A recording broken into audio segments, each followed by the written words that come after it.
Defensively with the injury to Joe Gomez, have you got a timescale on Joe? No, not really. But I can confirm that he's not available for tomorrow evening. Have you been able to speak to Ibu further as well? Just wonder how he's doing. Yeah, of course. I spoke to him. And if you know why he's not here, of course we both know that he's having a hard time. But I'm hoping and expecting him back soon, but also not for tomorrow evening's game.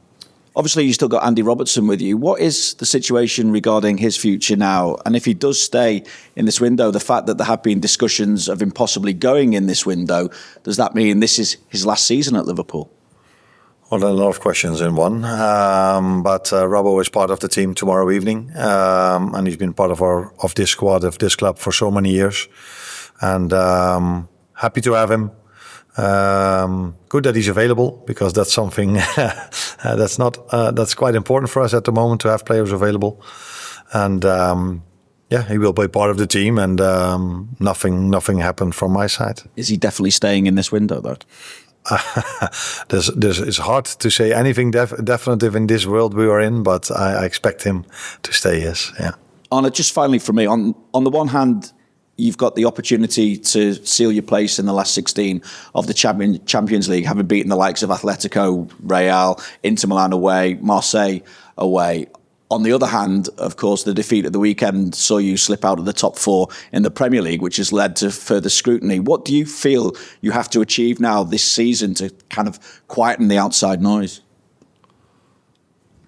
No, I think it's going to be really difficult to quiet the outside noise with the position we are in the league. So even if we win a few games, every loss or every disappointing result will start the noise coming back again. That's what you can expect if you started the season as we did. Not started, but at a certain moment with so many losses.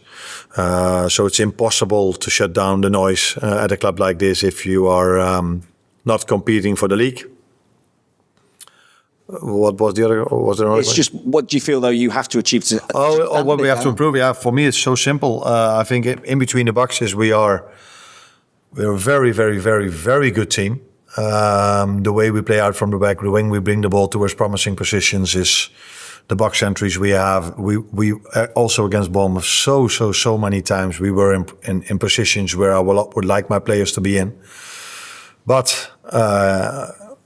Killing those moments, bringing it from promising positions towards chances, and if we have the chances, then be clinical and finish it off. That is something where we have to improve. So in that box we have to improve, and in the other box, other teams arrive there 3-4 times a game.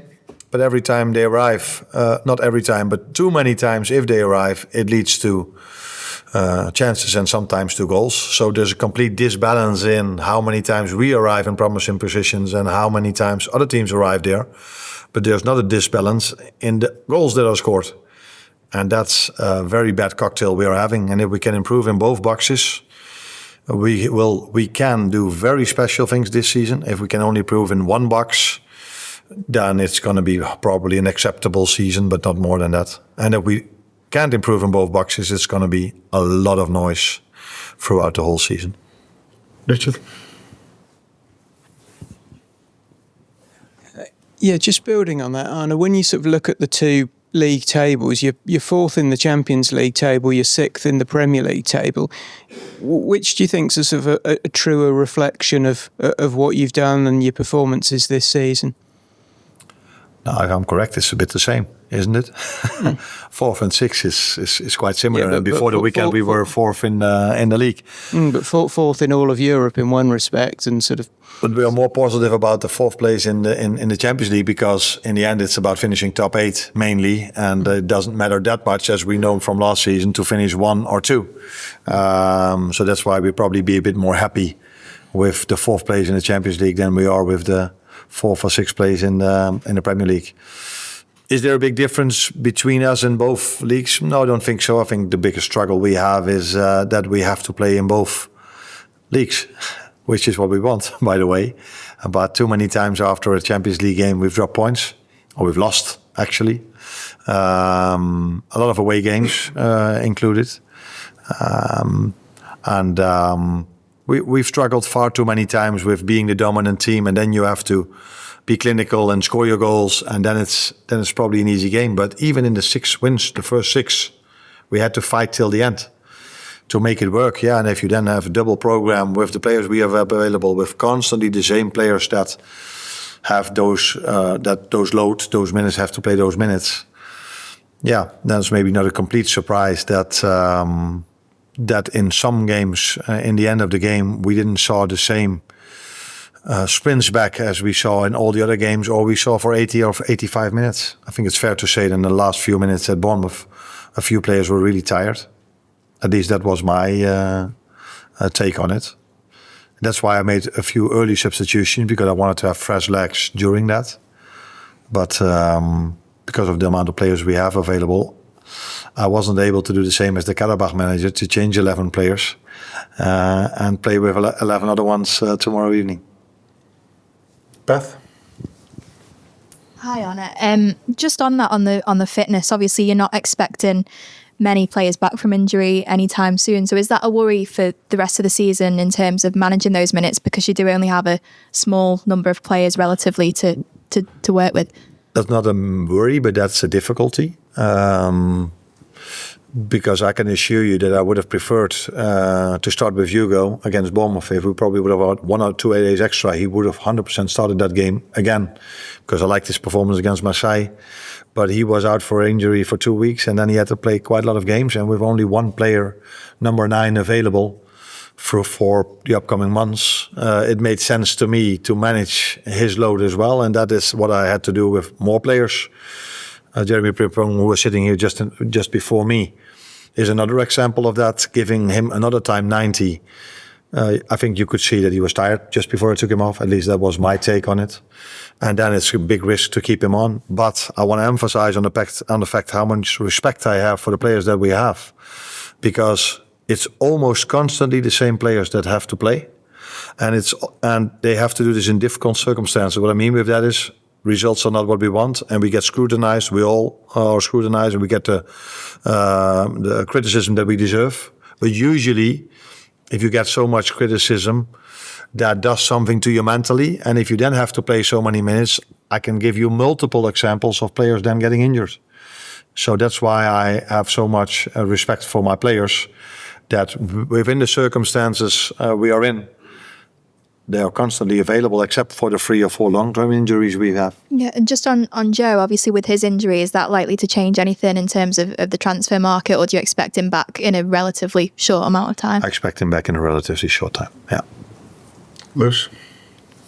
You mentioned a similar question on Saturday. You mentioned like the red zone or risk zone or whatever with the injuries. How hard is it as a manager to balance, the fans might be saying, oh, why aren't you starting Hugo, or why are you taking off Jeremy? But you have to look at the bigger picture of, if you did, they could pull a hamstring or, pull a muscle. How hard is it to balance that? Yeah, very hard. Especially with the problems we were having with the long-term injuries. Because if I would have started Alexander Isak and giving Hugo a rest, then I don't think any fan would have complained. But now I have to adapt with the system, or have to adapt with players in different positions. Taking Jeremy off, I don't think anyone would have complained if I could have brought the same type of player in that could do a similar job. But now I had ended up the game with 4 defenders at least. They were playing in right fullback, centre back, left fullback, and only 2 of them were real defenders. Yeah, that doesn't help, of course, with the narrative that I'm completely aware of. But what would even be worse, and that has also happened this season, Conor Bradley was a great example of that. That if I gave him two games in a row with a player that wasn't used to that, he got injured, was out for a few weeks again. So that is a difficult balance. And I'm not always, before people say, you don't listen to performance staff or medical staff, I'm listening, and sometimes I make my own decisions. There has been a player that was on the pitch and made a goal in the end of the game, where it probably would have been better to take him off earlier. So it's not always that you listen to that, but you use your eye. You see Jeremy Frimpong is tired. You see when he makes an action, just before I took him off, it wasn't the same as we are used of him. I speak to my players. I know from them how they feel and if they are ready to go again 90 minutes. So that you all take into account, and then you make a lineup and you decide on your substitutions. But that doesn't always, for people who don't have all the information, that could lead to scrutiny. I'm completely aware of that fact, and that is normal. If you're not aware of all the information, then it's not so strange that you criticize some decisions. But I think if people would knew the struggles I'm facing, they would be more understandable with the decisions I make. But I'm not asking for anyone to be, but it's the situation we're in. No. Hi, Arne. I'm kind of following on from that. Obviously, you explained there the nature of the injury situation you're having to deal with this season. It wasn't quite as bad last season. Obviously, there were some injuries, but largely you had almost a full squad to deal with in the business end of the season. Considering where we are in football with so many games being played, do you think that this injury situation might make you reassess the ideas around squad depth and squad size for maybe future seasons? Yeah, but even if you would reconsider and you come to a different decision, then the question is: are we able to make to change it?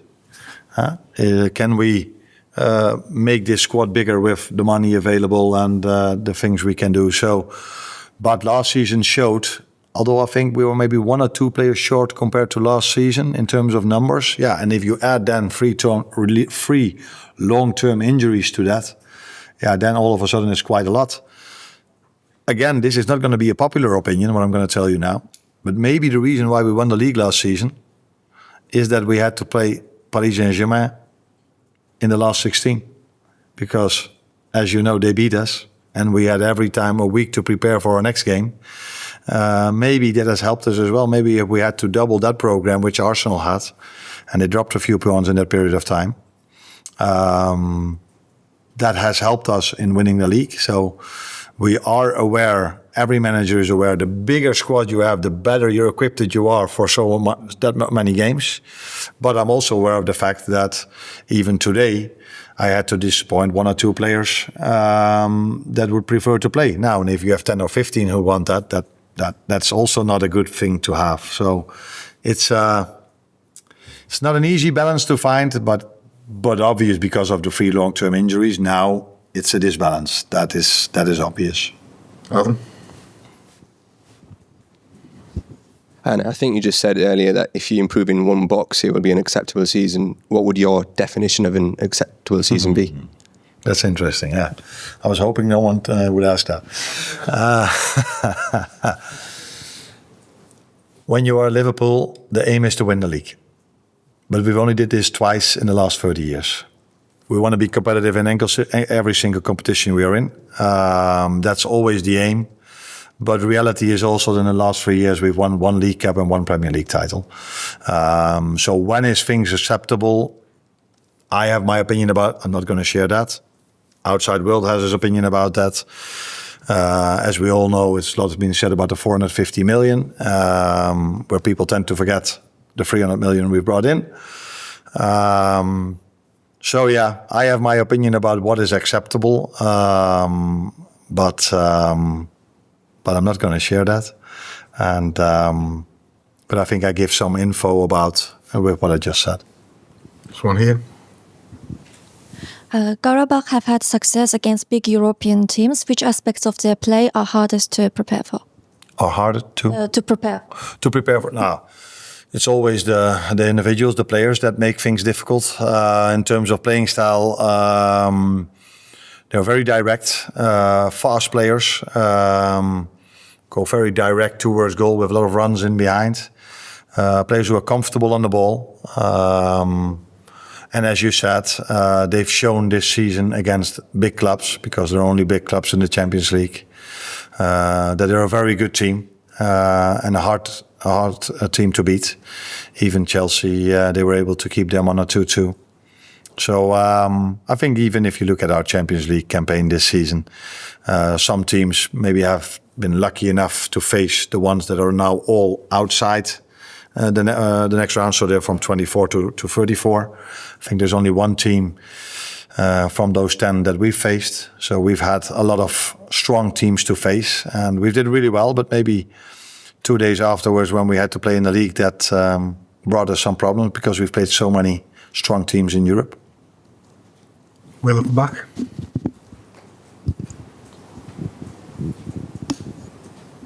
Hi, Arne. Given the number of defenders you've got, Wataru, Endo, I assume, is an option tomorrow like he was at Bournemouth. Is he ready to play successive games and maybe on Saturday as well? He might be needed against Newcastle, given that he's not long back from injury. How's his fitness and how's he been behind the scenes this season? Because he hasn't had a lot of football.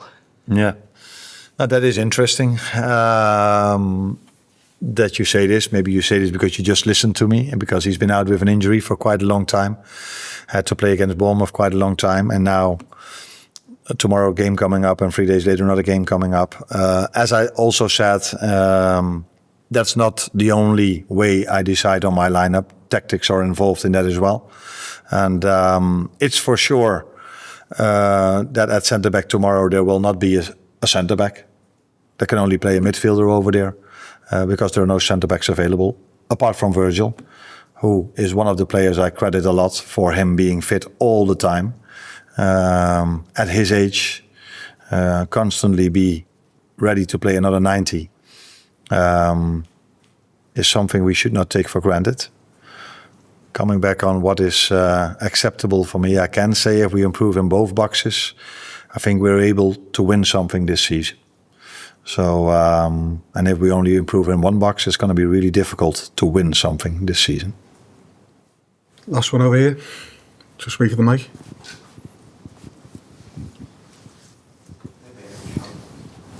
It's for him. Right. So, hi Arne. Earlier today at the training center, you went out to the pitch with your Hungarian players. Could you tell us what was the topic of the conversation? And given the few defenders you have, do you consider to play Dom as a right back? Always consider, but I also consider to play him at the midfield. And the two Hungarians are usually the first one to come out. Yeah, indeed. Yeah, indeed. Yeah. Is there a reason for that? I should ask you that. No, I mean maybe it's typical Hungarian, but the two of them are always outside, probably as the first two. Yeah, we spoke a bit about Qarabag, about tactics, about what we wanted to do tomorrow before I spoke to the rest of the team, and the challenges that are ahead of us, and challenges in terms of Qarabag. So we spoke about that with the three of us. So, and what about Dom? Do you consider to playing him as a right back, given that you have so few defenders? I consider him for every position almost. But we will wait and see. Jeremy Frimpong is there to play as a fullback, but he can also play as a winger. But on the right wing, I also have Mo Salah. So I have two options for the right wing to play, and one option with Jeremy as a right fullback, but if we include Dom or Curtis, then all of a sudden I have three options to play at right back. So, but we both agree on the fact that he's best playing in the midfield, and the two of us definitely agree on that. With the two, I mean Dominik and me. I don't know what your opinion is, but that's ours. Thank you. You're welcome.